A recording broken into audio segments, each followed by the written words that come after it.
Okay, this is what it looks like in Dansville, New York. Light snow.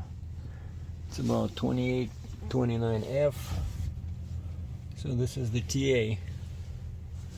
Price of fuel is $3.81 per gallon, but this morning I spent the night in New Milford, PA. But nowadays I don't even bother with the Flying J there. I just go across the street to I forget what it's called, but there's lots of parking there. It's on this side of like on the east side of the I-81, right? Whereas the Flying J is on the west side. And there's lots of parking there. The fuel is much cheaper. I think it was about 20 cents difference US per gallon compared to the Flying J. And there's a pizza place next door. And these guys have a Wendy's, but I just got some snacks in there, and I didn't go for a full-blown dinner. And so yeah, so yesterday I did okay. And then I realized, wait a second, I'm only like 4 hours away from the border. So I started thinking what I had to do, and so I created my bill of lading, you know, for the return. I created my invoice for the customer that I'm gonna send them a copy of, and then email my factoring company so I can get paid. And then what else? And then I thought, okay, I'm gonna drive from New Milford. It was like, you know, it took me like 3 hours to get to Dansville, New York. And I know from here it'll take me 2 hours to get to the border. And so I'm thinking, okay, I'm gonna grab my computer and go inside while I'm waiting for my food. I'm gonna do the border crossing. And I'm thinking, you know, something about the bond, right? Because when I was going into US, I just used the bond. It's a simpler process than when you have a regular PAPS shipment. You have to deal with a broker, right? Like a customs broker. But when you have a bond, that bond, it's like your entry number already. Kind of like the guy, when he files the bond, he acts as a customs broker, right? So once he sends you the bond, that's it. Like his side is done, and then I just need to set up my side. Well, yeah, it's PAPS, but there's no customs brokers, right? So it's as soon as I file it, I see an email from the CBP saying, you know, everything is cool. I can go to the border.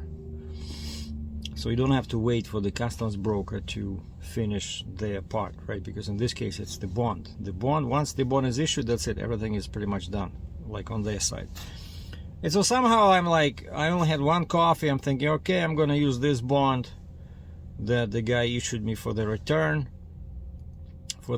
trip. Like he revised the bond, so showing down that I'm traveling in bond through US back to Canada. And then I open my website where I do the filing, and wait a second. What bond? Bond was only for US. Bond was if somebody, let's say somebody stops me here and says, what the heck are you doing? You know, like, who are you? And how many Russian accordions do you really have, you know? You know, stuff like that. Well, I only have one, but that's when you show them the bond, right? That's why you're traveling in bond, and that's why I have to cancel it on the US side. And so it occurred to me, wait a second, I have to stop on the US side in Buffalo and cancel the bond. Like, how am I entering Canada? Because, you know, these bonds, I don't do them too often, and sometimes you forget. And so you know, I realized it has to be a regular PARS shipment into Canada. You know, you do the ACI manifest, and so you need a broker now because there's no bond. Bond is for US. So you need a customs broker, and you need the customs invoice. And I like, shoot. And of course, these guys, they never think about this. like neither my freight broker nor the customer ever mentioned something about are you okay crossing the border? Nothing. And so I'm the carrier, I have to do all the thinking, right? So I sent them an email. Hey guys, by the way, what's the name of your customs broker? Because the bond is done. The bond is for US only, right? I need to set up a ACI manifest, so I need to know who your broker is. And the customer calls me back, and I said, do you have an account with anybody? Because I was afraid he would say no, because then of course you have to go on and set up an account, so you have to pay them some money, you know, to have a new account. Like they're giving kind of like a credit, right? Let's say they approve you and they kind of like put $5,000 in your account, so to speak, right? So you can use up to 5,000 because they give you like a line of credit, and then once you used up that, you have to pay them, you know, stuff like that. Kind of like same idea. It works with the freight broker, right? When you're a customer, a freight broker checks your credit, and then they issue you kind of like a line of credit, let's say $10,000, and then you start using them to ship something.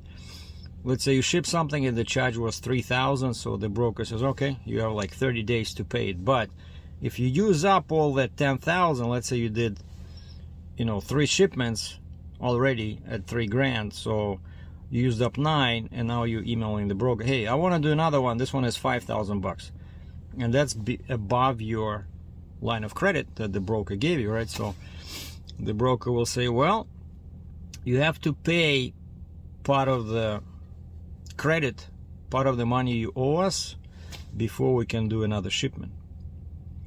And the guy would say, well, I thought it was 30 days. Yeah, it's 30 days, but you don't have any credit left, so you have to pay us so that there's some room in your line of credit. Let's say we give you $10,000, you already used up 9.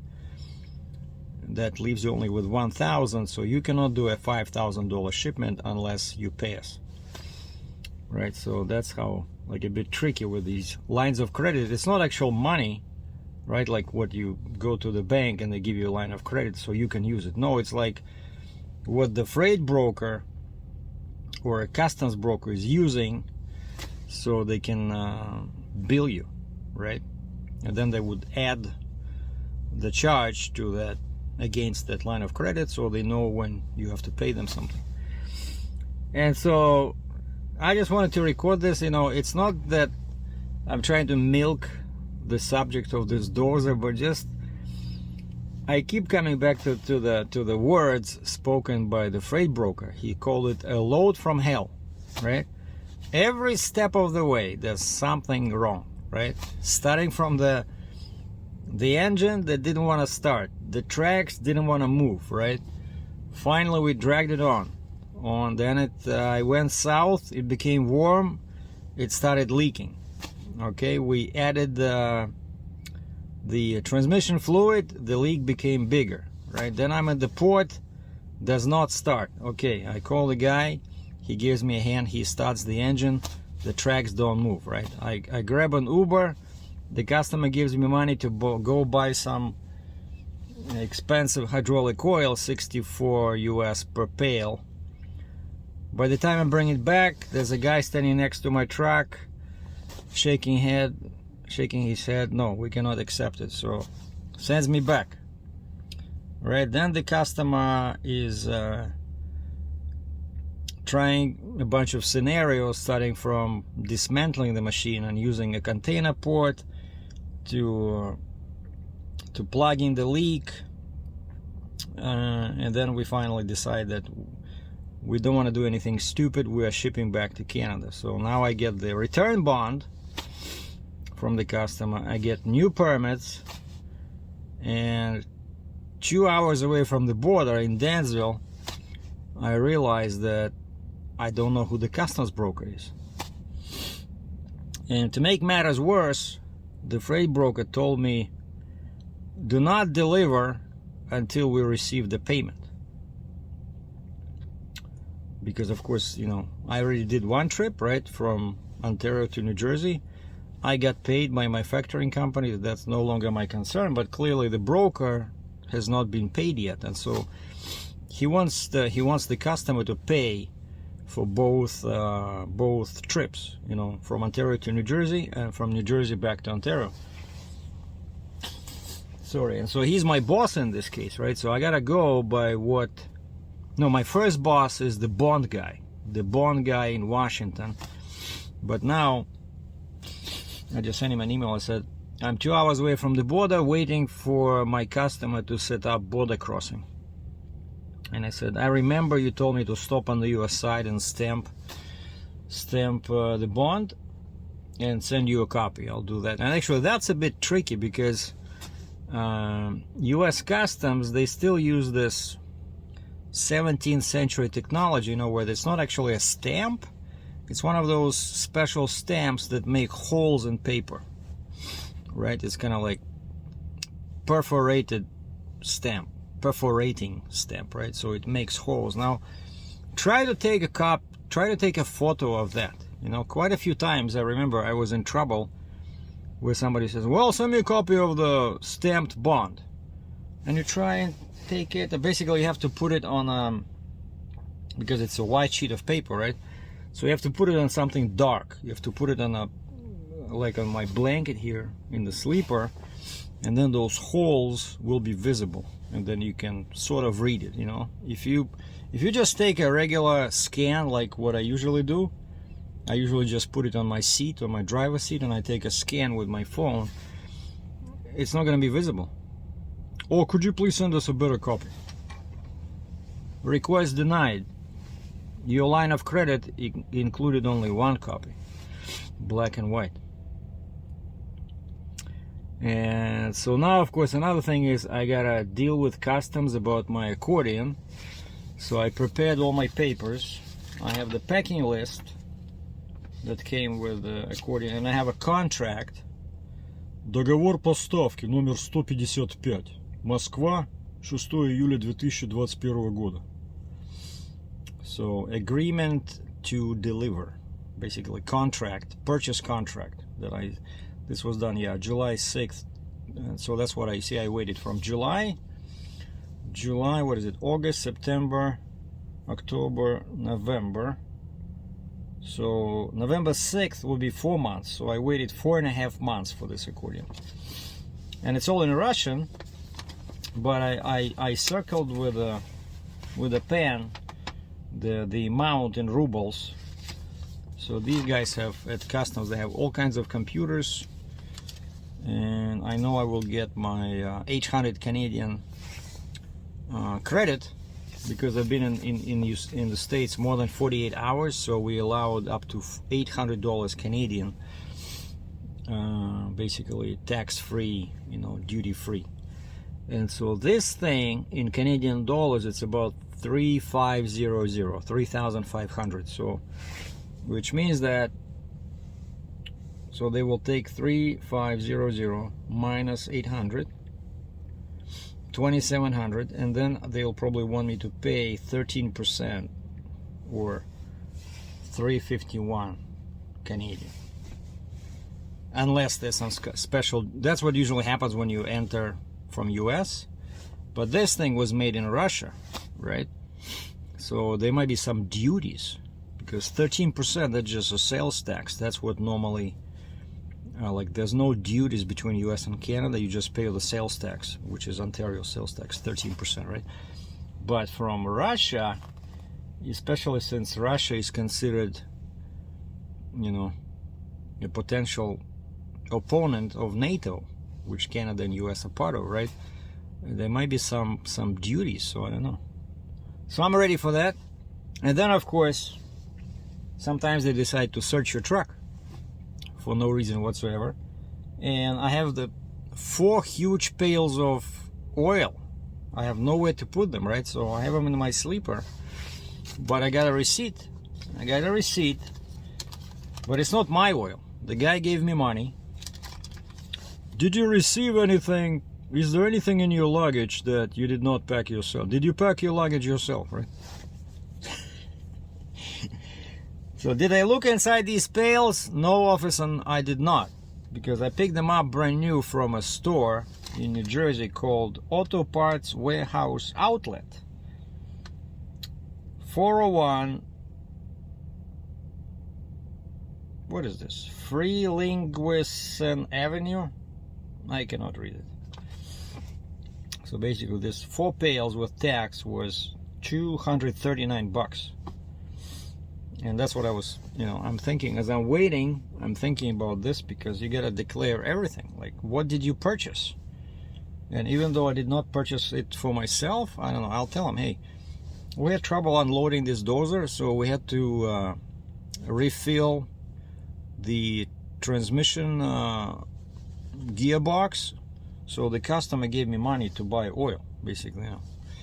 Truth is, honesty is the best policy. And so I said, yeah, it's not, I did not use my money to buy this, but I have it in my truck. So the plan is, I asked the customer about this, what do I do with the oil? It's like freaking 20 gallons of oil, US. It's like 80 liters or something. No, 40, yeah, like 78 liters. And he says, oh, you can leave it where you live in the dozer. And when we were waiting for the address, right, because my broker said he needs the delivery address in Canada to create the rate confirmation. My guy, the customer, was trying to find a shop that could work on this monster. I don't know, fix it or take it apart, attach a different exhaust. I have no idea, but he gave us something, and I said, so that's where you want me to deliver, in the same town where Ritchie Brothers was. He says, yeah, but it can be another one of the other 2 places, but they're all in the same general location. He says, I'm just talking. He says, the place I gave you, that's where it can be parked. They have a big yard. He says, that's what I used for parking my truck and trailer when he had the truck.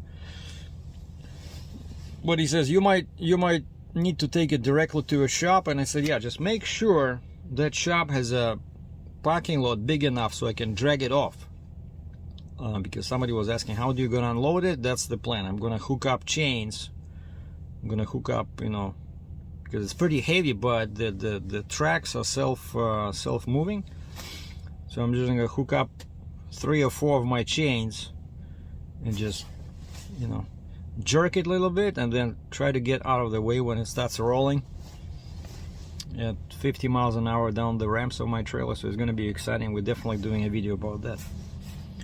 Unloading. So that will be the next video in this blockbuster series. But again, the good news is that I am making money, right? I only lost, well, I should have delivered that one in like 3 days probably. If I loaded Monday, I would probably deliver Wednesday morning, because by the time you get your permits, your bond, then you're driving Tuesday, and then of course the port closes like 4 o'clock. So, I would be there Tuesday evening and deliver Wednesday.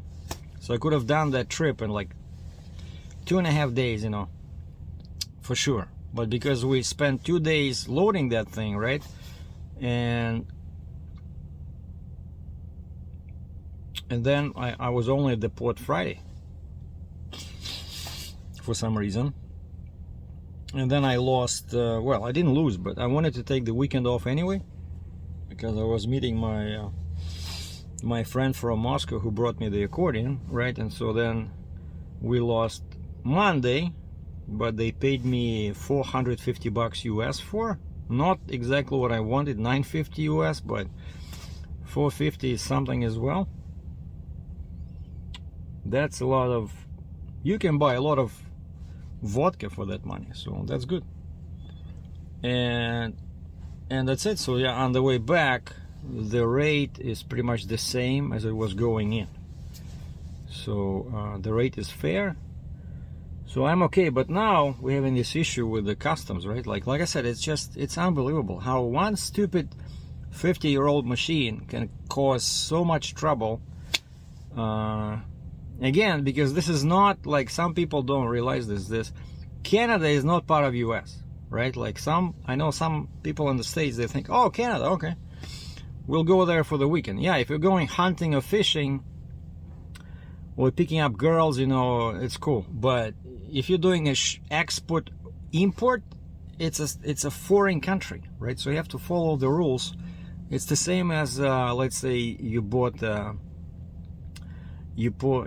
moped, you know, and you want to ship it to Australia as a present for your 90-year-old grandpa. So it's the same thing. You have to do the proper importing exporting procedure. And then you see in this case things got really complicated, because now I know what's going on through the head of my customer.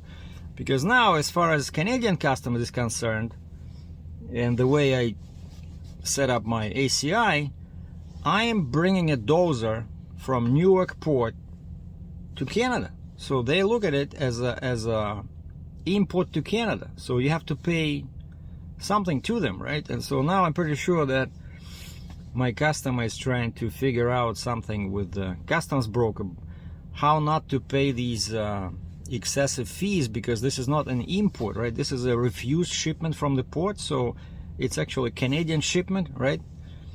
We tried to ship it, put it on a ship. They said, no, you're too dirty, go back, take a shower.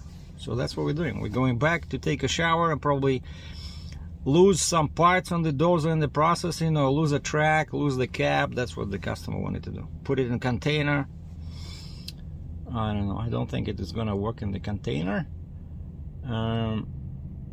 But one thing I'm pretty sure is that in Nigeria, the labor is way cheaper, right? So if they need 50 hours to fix it, it's going to cost way more in US and Canada than in Nigeria. In Nigeria, they can grab like a small village, bring everybody around, you know, you hold this one, you okay, take your foot from under the track, don't do that again, you know, stuff like that. So I think it's in Nigeria, it's much easier to fix as long as they have access to parts. I mean, it'll be cheaper, right? So now that's what he's trying to do. He just wants to ship it, get it over here. Once it's over there, they'll figure out the way how to make it work, put it together again.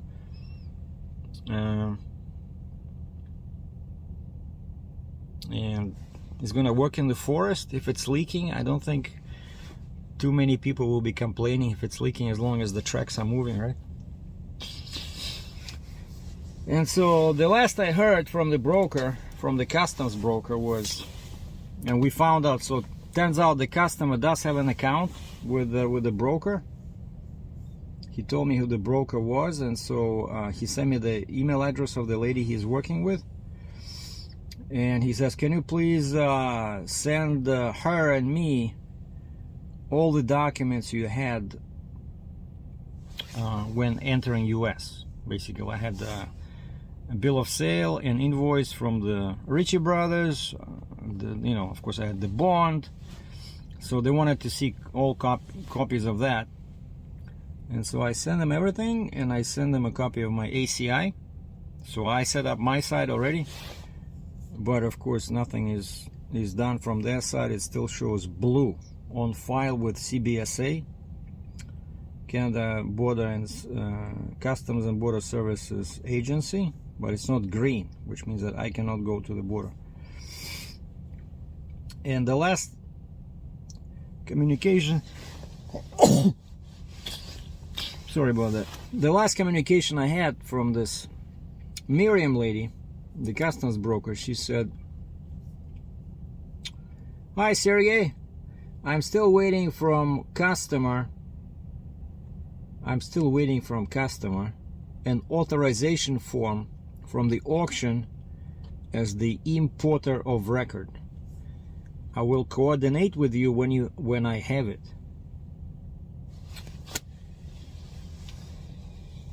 Because I think I mentioned this before, that when I went to pick this up, right, like the buyer name was some guy from Texas, and that's what I did my bill of lading with that name.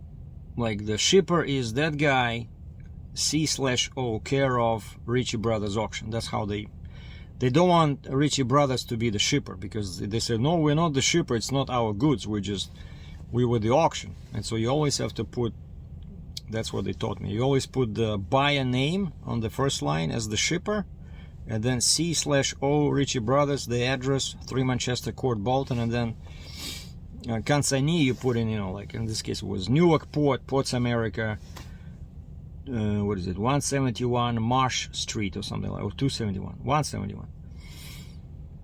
And so the name, and my customer, the guy who hired us, is a different guy than the buyer. The buyer is in the States, this guy is here. And that's what she's talking about. Because I send them everything from the auction, but on all the auction papers, the Texan guy name is there, right? So they don't have the connection between this guy, who's now the importer, and the buyer. But I think his name is on the dock receipt. His name was on the dock receipt with the shipping line, but they have to get it from the auction. And time now is 20 minutes to 2. 20 minutes to 2. And I'm 2 hours away from the border. And it's gonna get dark. It's like I say, you know, life is a series of problems that you have to solve, and then you die. Fuck, I have to think about everything, right? Okay, Google. No, hold on. I never use this thing, you know, like, I know lots of people use this. Hey Siri, sunset time, Buffalo, New York. In Buffalo today, sunset will be at 4:41 p.m. Thank you. Hey Siri, thank you. No problem. Hey Siri, tell me a joke. I'm worried about my uncle. He's obsessed with owning every Beatles album on vinyl. He needs help. Hey Siri, that's not funny. She says, I'm not sure I understand. A joke? What kind of a joke is this? She's worried about her uncle who's obsessed with owning every Beatles record on vinyl. Is that funny to you? That's not funny.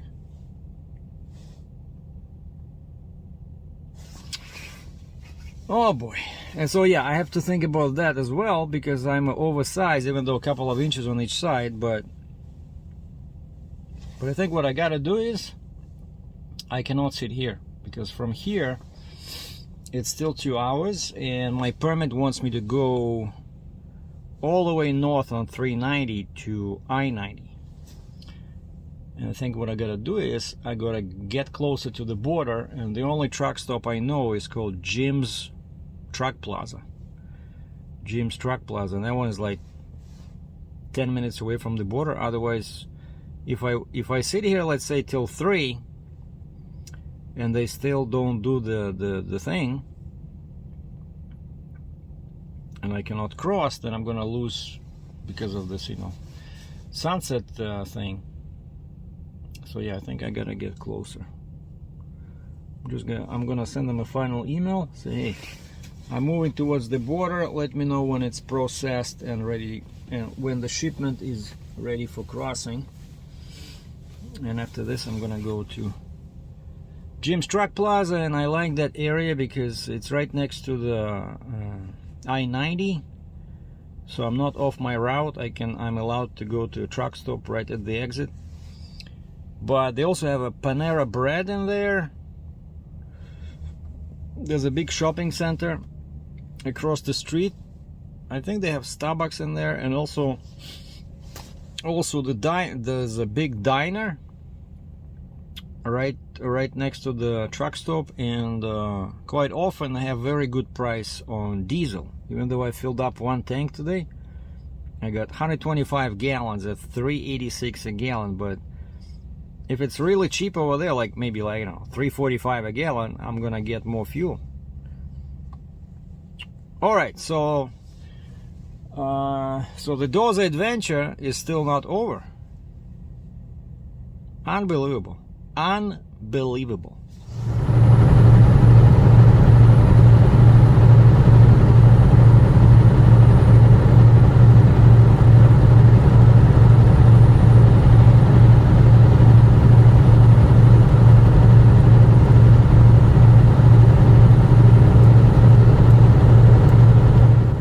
last thing I want to say, I made it to Canada, and just as it often happens, the Canadian part took much longer than the US part. I was at US Customs at about 4:15. It took about half an hour, but they didn't ask me a single question. They just you leave the paperwork in the tray, and they call you on the PA system, the guy with the bond. I go there, the guy points at the tray, so it's already sitting there stamped. So well, they know, right? So I show up on the US side with the bond, then just cancel it. Okay, I grab that, and then I call the bridge authority. I say, hey guys, I have a slightly oversized load coming from US to Canada. The guy says, how wide? I said, 9 feet 10 inches. You're good to go. I said, thank you, sir. So that's done. I crossed the bridge, and now it's already like, I think 5 o'clock. The sunset was at 4:45, but it's still, still you can see. I go, a big lineup, lots of trucks on the Canadian side, so probably takes another 10-15 minutes to get to the booth. And I'm talking with the guy, and he says, what's your entry number? I said, well, they told me I don't need one, I just need the ACI because this is Canadian goods returning to Canada. The guy says, no, you still need an entry number, go see a broker. And so that was, what did I say, about 5 o'clock. I go inside, they say, go find your broker, which is, in Fort Erie, they have them outside. They bought out like houses there, like a private house that used to be residence, now it's an office. That's what they do in Fort Erie. Houses right next to the customs building. And my broker was Cole, and the lady at the counter at the CBSA, customs, she says, if Cole is closed, go next door, Delmar. Delmar is the agent. I said, where is it? How far? She said, oh, just walk 100 meters across the parking lot straight, and you will see the house that says Cole International.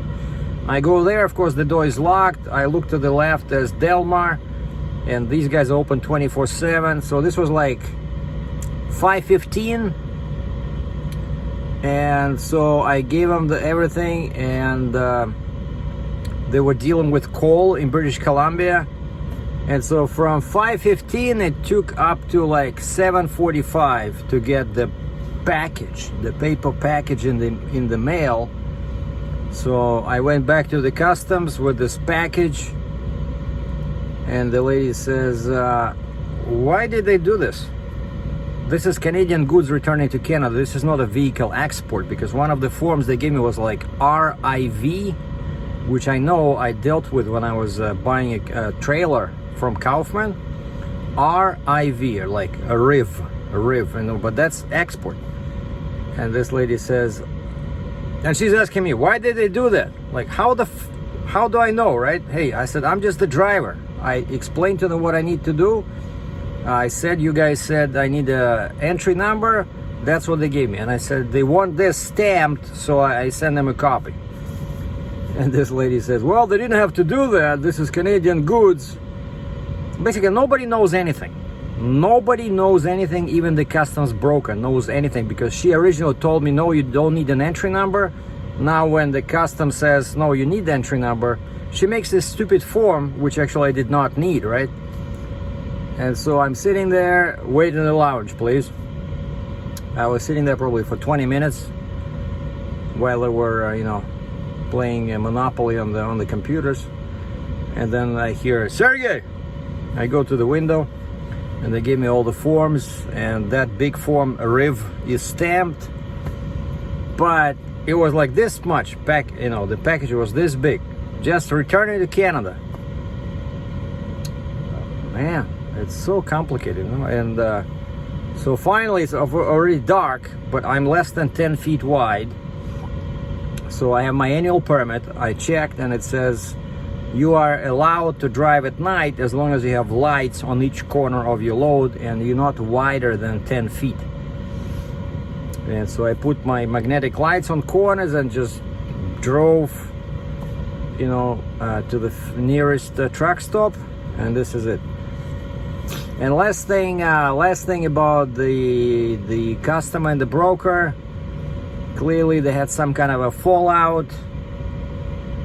Now the broker says he's trying to reach the customer is not responding to his text messages or calls, and then the customer calls me direct and basically wants to deal with me directly, and he says he doesn't want to pay the broker, like, and I said, I'm sorry, but my contract is not with you, my contract is with the broker, right? So the guy gave me a rate confirmation, right? So you have to figure out these differences with him. Oh, I don't want to work with him, what's he doing, you know, a special over here? And I asked the broker, I said, did you at least get paid for the first load from New Jersey from Ontario to New Jersey? He says, yes. So basically now we have this issue of potential non-payment because something went amiss between the customer and the broker. And now, of course, I'm as a carrier is in the middle, but I have to go by what the broker tells me because he is my customer in this case, right? And he was hired by the customer who's now is not talking to him. And the customer said, I'll pay you cash. Like, what am I supposed to do? This is not like a one-night operation, right? If I do stuff like this, people will not work with me, right? So I gotta go by what my broker says. Oh man, like this thing never ends, you know? I feel like buying a rocket launcher, honestly, and shooting these doors to pieces, you know? Captain Sergei out.